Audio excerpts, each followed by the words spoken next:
Assalamualaikum warahmatullahi wabarakatuh.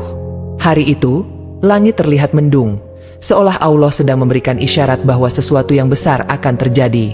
Jalanan di pusat kota macet seperti biasa, klakson kendaraan bersahutan, dan para pengendara saling berebut celah untuk melaju.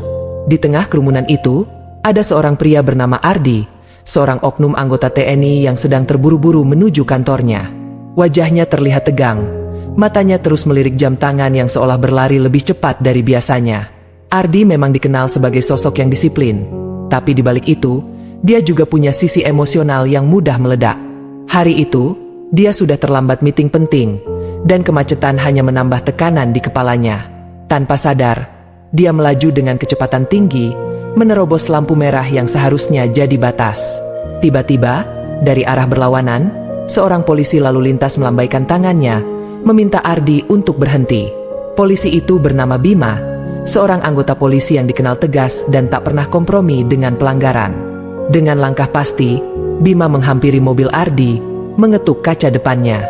"Maaf, Pak, Anda melanggar lampu merah. Tolong tunjukkan SIM dan STNK," kata Bima dengan suara tenang tapi penuh wibawa. Ardi, yang sudah emosi, langsung membuka kaca mobilnya. "Saya sedang buru-buru, Bang. Bisa nggak ini dibiarin aja? Saya anggota TNI," ujarnya, mencoba memanfaatkan statusnya. Tapi Bima tak bergeming. "Maaf, Pak, aturan berlaku untuk semua orang. Silakan turun dari mobil," balasnya tegas. Ardi merasa tersinggung. Baginya, ini bukan sekadar tilang, tapi soal harga diri. Dia merasa direndahkan di depan umum. Dengan geram, dia turun dari mobil, wajahnya memerah. "Kamu tahu siapa saya? Saya nggak ada waktu buat urusan kecil kayak gini," bentaknya. Bima tetap tenang, tapi matanya tajam. "Saya hanya menjalankan tugas, Pak. Silakan kooperatif." Tapi Ardi sudah tak bisa diajak kompromi. Emosinya meledak. "Jangan sok suci, Bang. Kalian polisi cuma bisa ganggu orang aja. Saya nggak ada waktu buat ini." Keributan pun terjadi. Ardi mencoba merebut kembali SIM dan STNK-nya dari tangan Bima, tapi Bima tak mau melepaskannya. Beberapa pengendara yang melihat kejadian itu mulai berhenti, menonton dari kejauhan. Suasana semakin panas. Tiba-tiba, Ardi mendorong Bima dengan keras, membuatnya terjatuh ke aspal. Bima, yang tak terima, langsung bangkit dan mendekati Ardi. "Jangan main fisik, Pak. Saya peringatkan," teriaknya. Tapi Ardi sudah tak bisa diajak bicara. Dia mengeluarkan ponselnya, menelepon seseorang. "Saya di sini ada masalah sama polisi. Bawa teman-teman ke sini sekarang." Beberapa menit kemudian, sekelompok pria berseragam TNI datang ke lokasi. Mereka langsung menghampiri Ardi, sementara Bima, yang sendirian, mulai merasa terancam. "Ini bukan cara menyelesaikan masalah, Pak," kata Bima, mencoba menenangkan situasi. Tapi Ardi dan teman-temannya sudah tak mendengar. Mereka mulai mengepung Bima, memaksanya untuk menyerahkan tilang itu. Bima, yang merasa terpojok, mencoba melawan, tapi jumlah mereka terlalu banyak. Kejadian itu berubah menjadi keributan besar. Pukulan dan dorongan terjadi di tengah jalan. Pengendara lain yang melihatnya mulai panik. Ada yang mencoba melerai, ada juga yang merekam dengan ponsel mereka. Suasana kacau, dan Bima, yang sendirian, mulai kehilangan kendali. Tiba-tiba, dari kejauhan, suara sirene polisi mendekat. Beberapa mobil patroli datang, dan anggota polisi lain turun, mencoba melerai keributan itu. Tapi Ardi dan teman-temannya sudah terlalu emosi. Mereka menolak untuk berhenti, bahkan sempat terjadi adu fisik antara kedua pihak. Kejadian itu berlangsung selama beberapa menit, sampai akhirnya pihak kepolisian berhasil mengendalikan situasi. Ardi dan teman-temannya dibawa ke kantor polisi, sementara Bima, yang terluka, dilarikan ke rumah sakit. Tapi cerita ini belum berakhir. Di kantor polisi, Ardi masih merasa dirinya benar. "Ini nggak adil. Saya cuma melanggar lampu merah. Kenapa harus diperlakukan kayak penjahat?" teriaknya. Sementara itu, di rumah sakit, Bima berbaring di tempat tidur, memikirkan apa yang baru saja terjadi. Dia tahu, ini bukan sekadar soal tilang, tapi soal ego dan harga diri yang sudah melampaui batas. Dan di luar sana, Video keributan itu sudah viral di media sosial. Netizen ramai-ramai memberikan komentar. Ada yang membela Ardi, ada juga yang membela Bima. Tapi satu hal yang pasti, kejadian ini akan mengubah hidup mereka berdua selamanya. Kejadian di jalanan itu seperti api yang menyulut emosi banyak orang. Ardi, yang kini berada di kantor polisi, masih diliputi amarah. Wajahnya merah padam, tangannya mengepal erat, seolah siap meledak kapan saja. Dia merasa dipermalukan, direndahkan di depan umum oleh seorang polisi lalu lintas. Padahal, dalam pikirannya, dia hanya melanggar lampu merah, hal kecil yang seharusnya bisa diabaikan. Di ruang interogasi, seorang penyidik polisi duduk di seberangnya, mencoba menenangkan suasana. "Pak Ardi, mari kita bicara baik-baik. Ini bukan soal tilang lagi, tapi soal tindakan Anda yang melukai petugas kami," ujar penyidik itu dengan suara tenang. Tapi Ardi tak mau mendengar. "Saya nggak salah. Itu polisi yang sok jagoan. Dia yang mulai duluan," bentaknya, matanya menyala-nyala. Sementara itu, di rumah sakit, Bima berbaring di tempat tidur dengan luka-luka di tubuhnya. Dokter sudah merawatnya, tapi rasa sakit di hatinya jauh lebih dalam. Dia merasa dikhianati oleh sistem yang seharusnya melindunginya. Sebagai polisi, dia hanya menjalankan tugas. Tapi kenapa harus berakhir seperti ini? Istri Bima, Rina, duduk di sampingnya, memegang erat tangannya. "Kamu nggak salah, Mi. Kamu cuma menjalankan tugas," bisiknya, mencoba menghibur suaminya. Tapi air mata di matanya tak bisa disembunyikan. Di luar ruangan, beberapa rekan Bima berkumpul, membicarakan kejadian itu. Ini udah keterlaluan. Mereka pikir siapa mereka? Bisa seenaknya main fisik sama kita, kata salah satu polisi, suaranya penuh kemarahan. Tapi di tengah keributan itu, ada satu orang yang diam-diam memikirkan solusi. Dia adalah komandan polisi setempat, yang sudah mendengar kabar tentang kejadian itu. Dia tahu, ini bukan sekadar konflik biasa. Ini adalah pertaruhan martabat institusi. Kita nggak bisa biarin ini berlarut-larut. Tapi kita juga nggak bisa main kasar. Harus ada jalan tengah, ujarnya pada bawahannya. Sementara itu, di markas TNI, kabar tentang Ardi juga sampai. Atasan langsungnya, Mayor Joko, merasa geram. "Ardi itu anak buahku. Dia mungkin emosional, tapi dia nggak mungkin salah sepenuhnya. Ini pasti ada provokasi dari pihak polisi," ujarnya pada rekan-rekannya. Tapi di balik semua itu, ada satu fakta yang belum terungkap. Seorang saksi mata, seorang pengendara ojek online yang kebetulan merekam seluruh kejadian itu, diam-diam menyimpan rekaman tersebut. Dia tahu, rekaman itu bisa menjadi bukti penting. Tapi dia juga takut, kalau rekaman itu bocor, dia bisa jadi sasaran kemarahan kedua belah pihak. Hari berganti, ketegangan semakin memuncak. Media massa mulai memberitakan kejadian itu, memanas-manasi situasi. Netizen pun ramai-ramai memberikan pendapat mereka. Ada yang membela Ardi, menganggap polisi terlalu keras. Ada juga yang membela Bima, menganggap TNI sudah kelewat batas. Di tengah hiruk-pikuk itu, Ardi mulai merasa tertekan. Dia menyadari, tindakannya mungkin sudah melampaui batas. Tapi ego dan harga dirinya masih tak mau mengalah. "Saya nggak akan minta maaf. Saya nggak salah," bisiknya pada dirinya sendiri. Sementara Bima, yang masih di rumah sakit, mulai memikirkan masa depannya. Apa masih ada gunanya jadi polisi kalau setiap kali menjalankan tugas, kita malah jadi sasaran kemarahan? Pikirnya, matanya menatap langit-langit ruangan. Tapi di balik semua keputusasaan, ada satu hal yang tak bisa diabaikan, kebenaran. Rekaman saksi mata itu perlahan mulai bocor ke publik. Video itu menunjukkan dengan jelas, bagaimana Ardi dan teman-temannya memulai keributan, bagaimana mereka menyerang Bima yang sendirian. Begitu video itu viral, suasana berubah drastis. Netizen yang sebelumnya membela Ardi mulai berbalik arah. Ini udah keterlaluan. Mereka pikir mereka bisa main hakim sendiri, tulis salah satu netizen. Ardi, yang awalnya merasa dirinya benar, mulai merasa terpojok. Dia tahu, rekaman itu bisa menghancurkan karirnya. Tapi dia masih belum mau menyerah. "Ini pasti rekayasa. Mereka mau menjatuhkan saya," ujarnya pada dirinya sendiri. Sementara itu, Bima mulai mendapatkan dukungan dari berbagai pihak. Banyak yang mengapresiasi keberaniannya menjalankan tugas. meski harus berakhir terluka. Tapi cerita ini belum berakhir.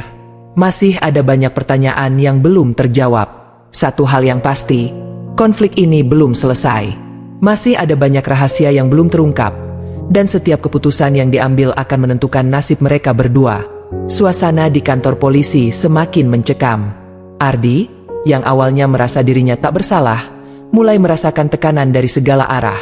Rekaman video yang bocor ke publik telah mengubah segalanya. Netizen yang sebelumnya membelanya kini berbalik menyerang, menyebutnya sebagai oknum tak bertanggung jawab. Media massa pun tak ketinggalan, memberitakan kejadian itu dengan headline yang membuat Ardi semakin terpojok. "Ardi, kamu harus hadapi kenyataan. Rekaman itu jelas-jelas menunjukkan kamu yang memulai keributan," kata seorang penyidik polisi, mencoba membuatnya mengakui kesalahan. Tapi Ardi masih bersikukuh. "Itu rekayasa. Mereka mau menjatuhkan saya," teriaknya, matanya penuh ketakutan dan kemarahan. Di sisi lain, Bima yang masih terbaring di rumah sakit mulai mendapatkan perhatian lebih.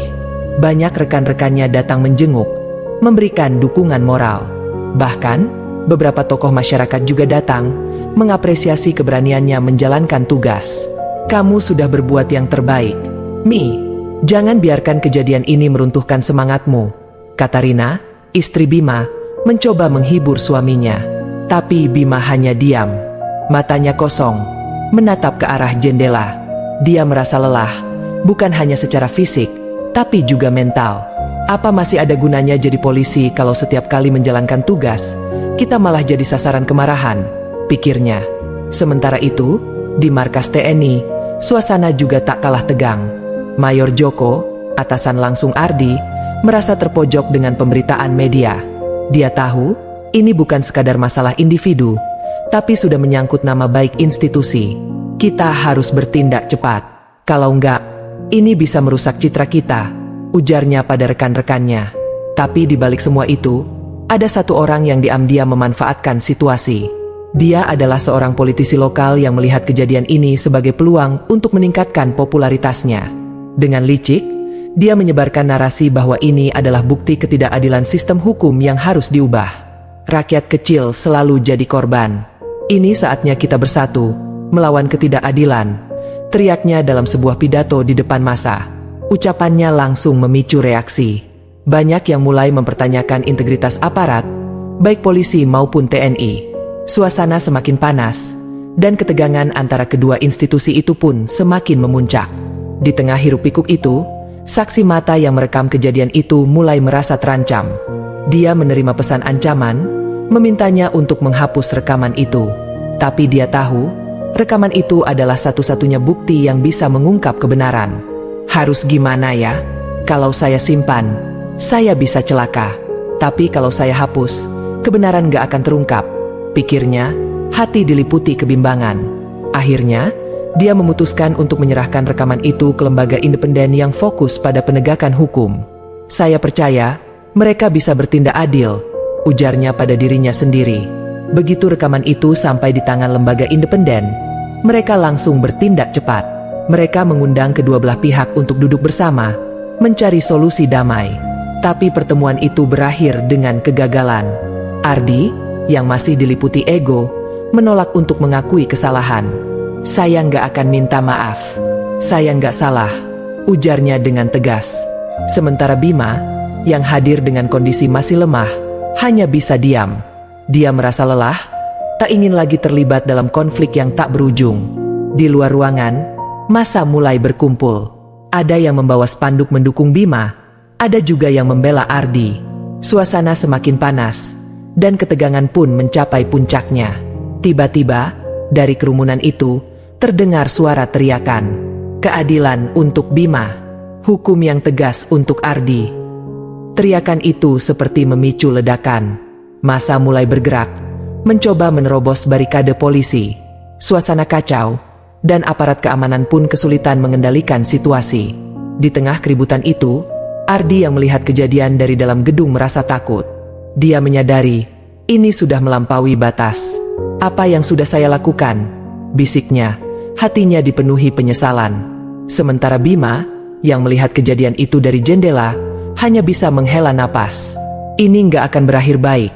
pikirnya, matanya berkaca-kaca. Tapi cerita ini belum berakhir. Masih ada banyak pertanyaan yang belum terjawab. Satu hal yang pasti, konflik ini belum selesai. Masih ada banyak rahasia yang belum terungkap, dan setiap keputusan yang diambil akan menentukan nasib mereka berdua. Suasana di luar gedung semakin mencekam. Massa yang berkumpul mulai kehilangan kendali. Teriakan-teriakan saling sahut, spanduk-spanduk bergoyang diterpa angin, dan ketegangan terasa begitu nyata di udara. Aparat keamanan yang berusaha menenangkan situasi kewalahan menghadapi emosi massa yang sudah memuncak. Di dalam gedung, Ardi merasa jantungnya berdegup kencang. Dia melihat kerumunan itu melalui jendela, dan untuk pertama kalinya, dia merasakan ketakutan yang begitu dalam. "Ini semua salahku," bisiknya pelan, tangannya gemetar. Tapi dia tahu, sudah terlambat untuk menarik kembali semua yang telah terjadi. Sementara itu, Bima yang masih berada di ruangan terpisah, mencoba menenangkan pikirannya. Dia mendengar suara riuh di luar, tapi dia memilih untuk tetap diam. Apa yang harus aku lakukan? Apa masih ada gunanya bertahan di tengah semua ini? Pikirnya, matanya menatap lantai. Tiba-tiba, pintu ruangan terbuka. Seorang petugas polisi masuk dengan wajah serius. "Bima, kita harus memindahkanmu. Situasi di luar sudah terlalu berbahaya," ujarnya. Bima mengangguk lemas, tak punya tenaga untuk melawan. Dia dibantu berdiri, lalu dibawa keluar melalui pintu belakang. Tapi sebelum mereka bisa mencapai mobil, sekelompok orang tiba-tiba muncul, menghalangi jalan. "Kami mau keadilan. Jangan biarkan ini diabaikan," teriak salah satu dari mereka. Petugas polisi yang mendampingi Bima mencoba menenangkan mereka, tapi masa itu sudah terlalu emosional. Mereka mendorong, mencoba mendekati Bima. "Bima, kamu harus lari," teriak petugas itu, mencoba melindunginya. Tapi Bima terlalu lemah untuk berlari. Dia terjatuh, dan masa itu langsung mengepungnya. "Kamu harus minta maaf. Kamu yang bikin semua ini terjadi," teriak salah satu dari mereka. Di tengah kepanikan itu, tiba-tiba suara sirene meraung keras. Beberapa mobil polisi dan TNI datang bersamaan, mencoba membubarkan kerumunan. Tapi masa itu sudah terlalu besar, dan suasana semakin kacau. Ardi, yang melihat kejadian itu dari dalam gedung, merasa hatinya teriris. Dia melihat Bima terjatuh, dikerumuni orang-orang yang marah. Tanpa berpikir panjang, dia berlari keluar, mencoba menembus kerumunan. "Bima! Bima!" teriaknya, suaranya parau. Tapi sebelum dia bisa mendekat, seseorang menahannya.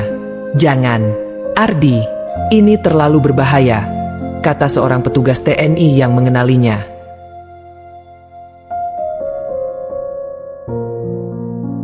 Tapi Ardi sudah tak peduli.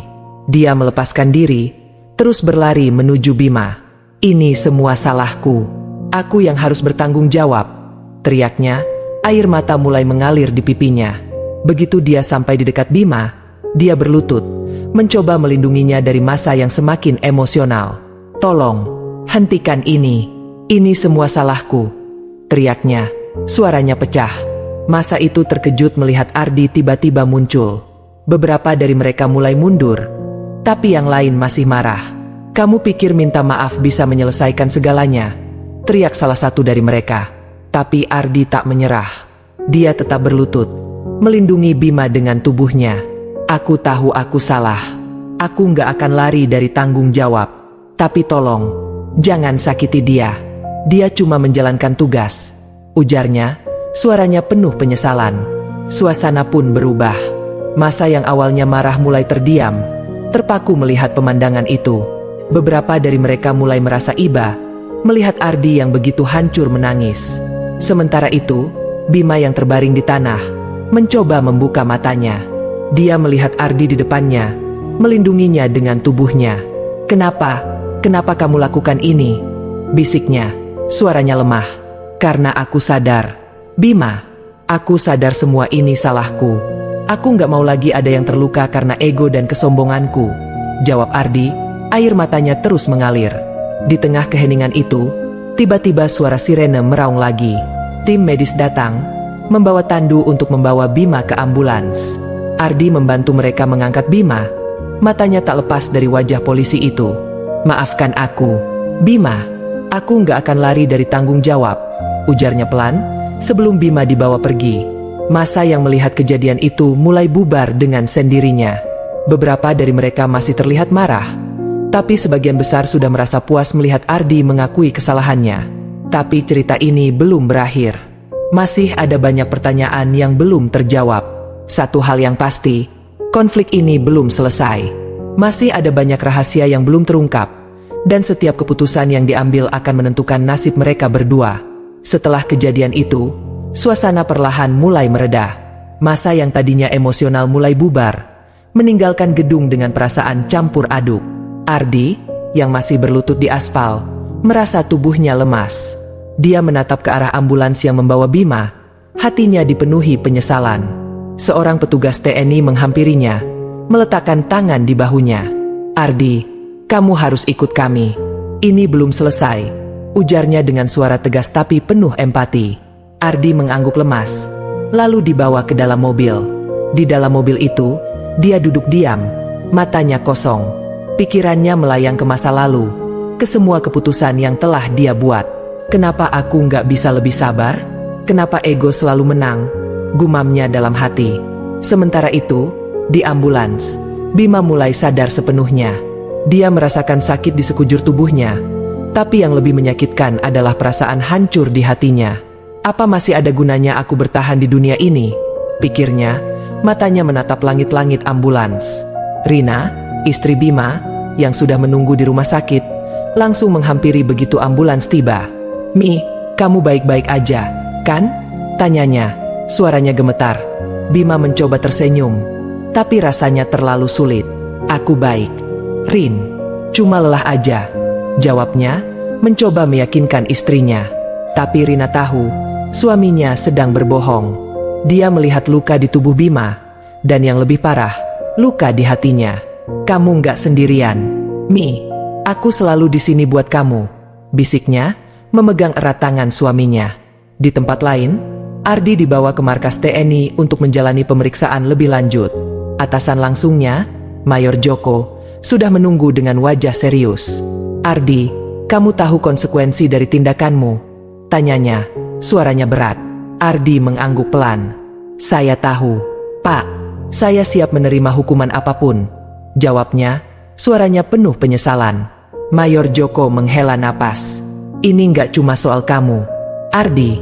Ini soal nama baik institusi kita.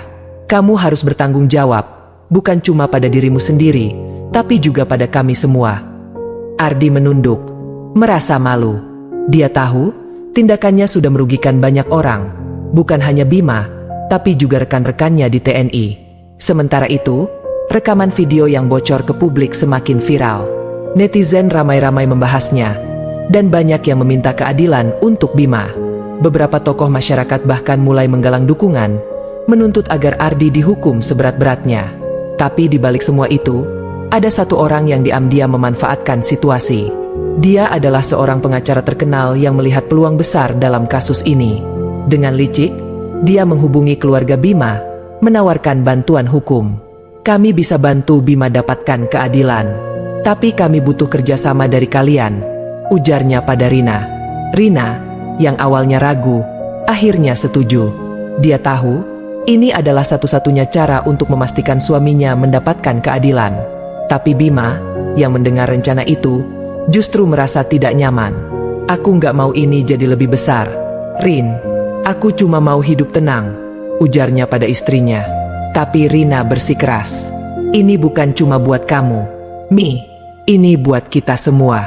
Kamu nggak boleh biarkan mereka menginjak-injak harga dirimu." Di sisi lain, Ardi mulai menjalani proses hukum. Dia dihadapkan pada berbagai tuntutan, mulai dari penganiayaan hingga perusakan nama baik institusi. Tapi yang lebih berat dari semua itu adalah beban moral yang harus dia tanggung.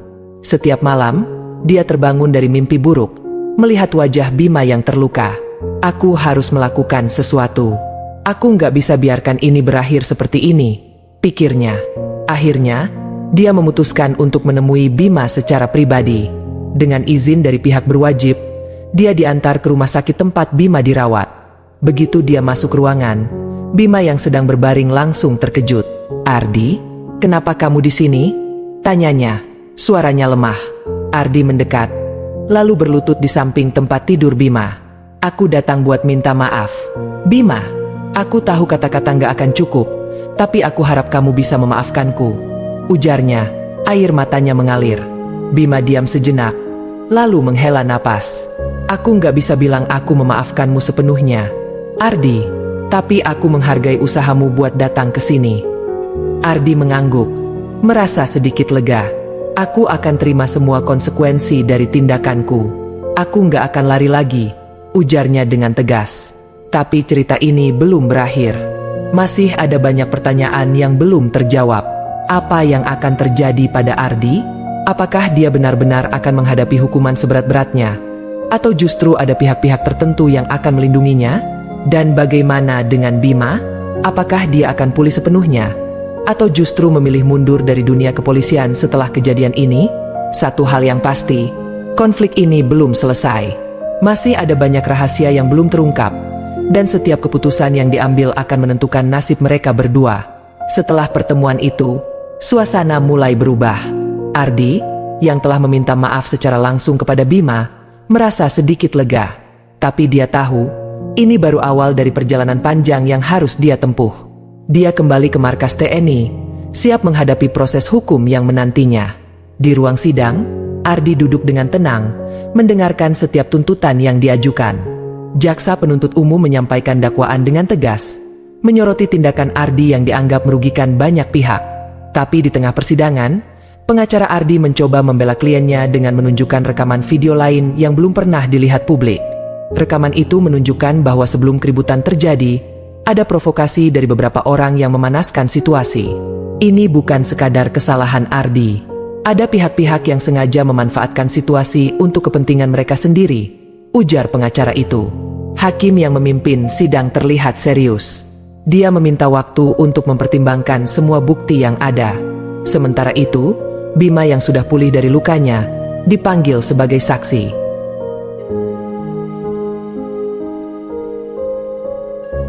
Di depan pengadilan, Bima berdiri dengan tegap. Saya hanya menjalankan tugas sebagai polisi. Tapi saya juga percaya, setiap orang berhak mendapatkan kesempatan untuk memperbaiki kesalahan. Ujarnya, suaranya tenang tapi penuh wibawa. Perkataan Bima membuat suasana sidang hening sejenak. Bahkan Ardi, yang duduk di kursi terdakwa, merasa terharu. Dia tak menyangka Bima akan membelanya seperti itu. Akhirnya, setelah melalui proses yang panjang, hakim memutuskan bahwa Ardi harus menjalani hukuman penjara selama 2 tahun. Tapi hakim juga menekankan, ini adalah kesempatan bagi Ardi untuk memperbaiki diri. Semoga keputusan ini bisa menjadi pelajaran bagi semua pihak. Kita harus belajar dari kesalahan dan berusaha untuk tidak mengulanginya, ujar hakim sebelum mengetuk palu. F2. Ardi menerima keputusan itu dengan lapang dada. Dia tahu, ini adalah konsekuensi yang harus dia tanggung. Sebelum dibawa ke penjara, dia meminta izin untuk bertemu Bima sekali lagi. Di ruang tunggu, Ardi dan Bima duduk berhadapan. Terima kasih, Bima. Terima kasih sudah memberikan aku kesempatan, ujar Ardi, suaranya penuh syukur. Bima tersenyum kecil. Kita semua punya kesalahan, Ardi. Yang penting adalah bagaimana kita belajar dari itu. Semoga setelah ini, kita bisa menjadi pribadi yang lebih baik. Ardi mengangguk, merasa lega. Dia tahu, ini bukan akhir, tapi awal dari perjalanan baru. Sementara itu, Rina yang melihat kejadian itu dari jauh, merasa bangga pada suaminya. Kamu sudah melakukan yang terbaik, Mi, bisiknya, memegang erat tangan Bima. Bima menatap istrinya, matanya berkaca-kaca. Ini semua berkat dukunganmu, Rin. Aku nggak akan bisa melewati ini tanpa kamu. Di luar ruangan, langit terlihat cerah, seolah Allah memberikan isyarat bahwa semua akan baik-baik saja. Ardi, Bima, dan semua pihak yang terlibat akhirnya menyadari bahwa kebenaran dan keadilan memang membutuhkan proses, tapi pada akhirnya, semua akan menemukan jalannya sendiri. Kisah ini mengajarkan kita tentang arti tanggung jawab, pengampunan, dan pentingnya belajar dari kesalahan. Semoga kita semua bisa mengambil hikmah dari cerita ini. Jangan lupa like, share, dan subscribe untuk kisah-kisah inspiratif lainnya. Sampai jumpa di video berikutnya.